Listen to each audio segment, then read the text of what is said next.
All right, guys, what is going on? We're back here on the Conquer Athlete YouTube channel.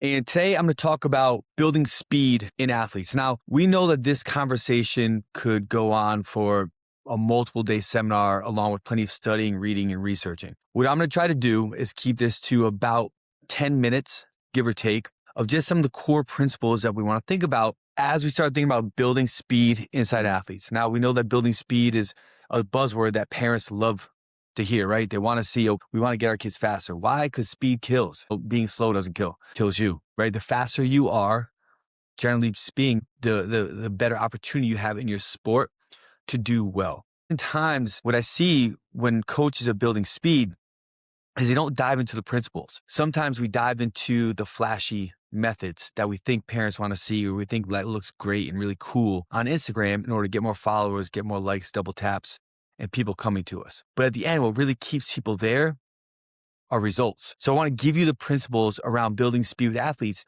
that can give you the results and allow you to have a lot of success inside this area if it's an area that you want to go down. Every athlete wants to be faster. Nobody's ever walked into a weight room and said, "Coach, I'm really hoping to get slower this season." We all need speed inside our sport. Speed is a cheat code. You can get more separation.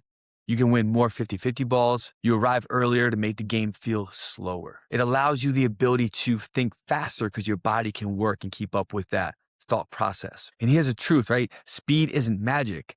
Speed is a physical quality. But like strength and endurance or muscle, we do know, right? And this is, I feel like I still need to say this. Yes, some people are naturally fast, no matter what we do, and some people are naturally slow as molasses. But we can still guide these principles that we're trying to make people faster. Speed is how fast you can move your body through space. And in sport, it usually shows up in three main buckets: acceleration, max velocity, deceleration, and or possibly reacceleration. Acceleration is like that right away, 0 to 10 meters, how fast you can get up to speed. Max velocity is a top end, how fast you move when you're already moving. Deceleration, reacceleration is change of direction, braking and reloading the system. Most field court sports live on repeatable accelerations and re-accelerations, not one single 100-meter sprint unless that's your event. And from a physics standpoint, running faster requires producing bigger forces into the ground in less time and in the right direction. Sprint performances is heavily determined by horizontal power output, the way force is applied. Now, we want to talk about the continuum, right? Absolute strength to the absolute speed continuum. I want you to picture this continuum on the far left being absolute strength, then being strength speed, speed strength, into absolute speed. You don't want to jump from weak to fast. You build the force-producing engine, and you teach it to fire fast, then teach it to express it in sprint mechanics and elastic outputs. The biggest mistake coaches make, they chase speed methods, like we talked about before the athlete can produce and control the force. That's like putting turbo on a Honda Civic with ball tires and putting it in the rain. Hope you found some humor in that one. You always want to build force production, absolute strength. You want them to be strong enough. Now, we know that there's law of diminishing returns, right? The biggest, strongest people in the world aren't the fastest. Acceleration is a phase where strength shows up the loudest because ground contact times are longer than top speed and athletes have to apply higher forces.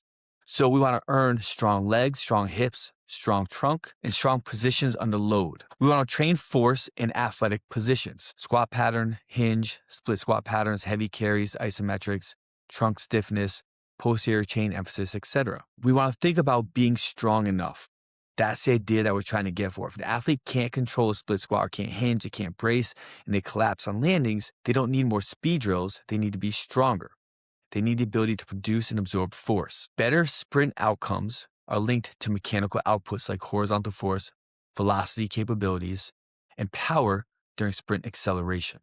From there, we want to go to the next phase, which is tendon stiffness, going into elastic properties. Once force production is trending up, we build the spring. Speed isn't just muscle. It's muscle plus tendons behaving like rubber bands. We want to think about, we have different positions of the muscle, right? We have the storing energy fast, and then reusing it fast. So the eccentric and the concentric.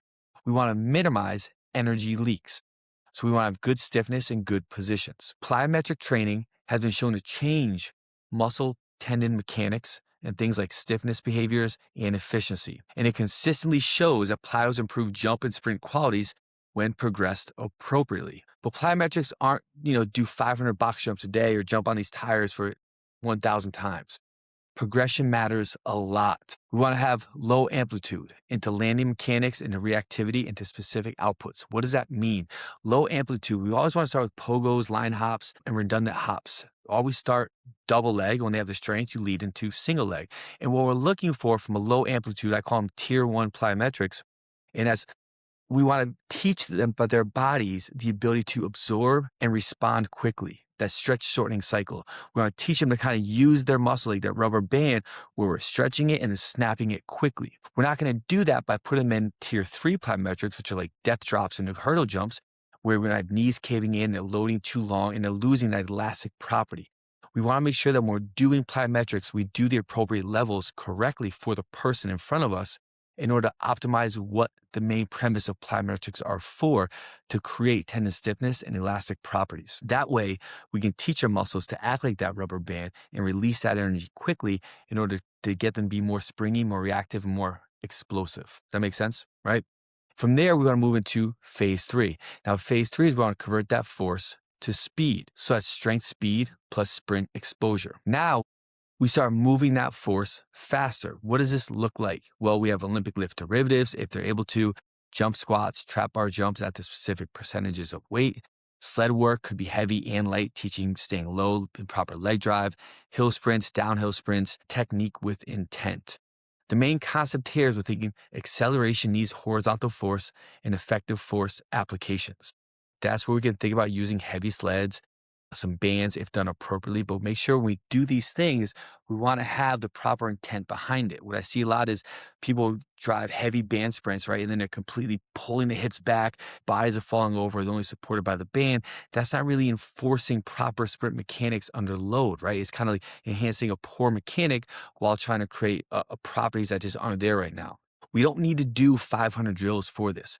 We need fast efforts, full recovery, high quality reps, low fatigue done correctly and repeatably. When we do this, we can get that body quicker to being able to express force quickly to increase speed. Because fatigue changes mechanics. And mechanics under fatigue is how hamstrings end up in a group chat conversation. Hope you guys laughed at that one a little bit. Now, phase 4, we talk about absolute speed. That's the top end and why most people miss it. Top speed has shorter ground contact. So you need higher stiffness, high coordination, and high speed exposure. What does this mean from a training perspective? You can go short flying sprints, it gets rhythm runs, sprint often enough to keep the nervous system familiar, but not so much that you bury it. The best speed programs will still fail, though keep this in mind, if your athlete has shitty sleep, they don't eat well, they're overplaying games, travel ball, AU, rec, town, they have 15 games a week. If they're getting too strong and they're only focused on being like a specific bodybuilder or powerlifter, and they're training too much conditioning and getting too slow, right? We got to train appropriately for what we're trying to do. So in closing, some simple coaching framework around this, right? If you want speed, always stop chasing gimmicks. Start earning it. How do you earn it? You want to build force, again, strength and positions. You want to build the spring through tendon stiffness and elasticity. You want to convert force to fast, power sleds, resistance, uphills, downhills. Exposure at top speed, and then keep the quality high. Remember, speed is a skill, but it's also a physical quality. And physical qualities follow principles, not trends, not gimmicks. So I hope you guys found some great information from this. If you guys have more questions, feel free to post them below. I'm going to put more information on this. And if you guys want me to go more in depth, I can get longer on these, but we'll see. We'll start here.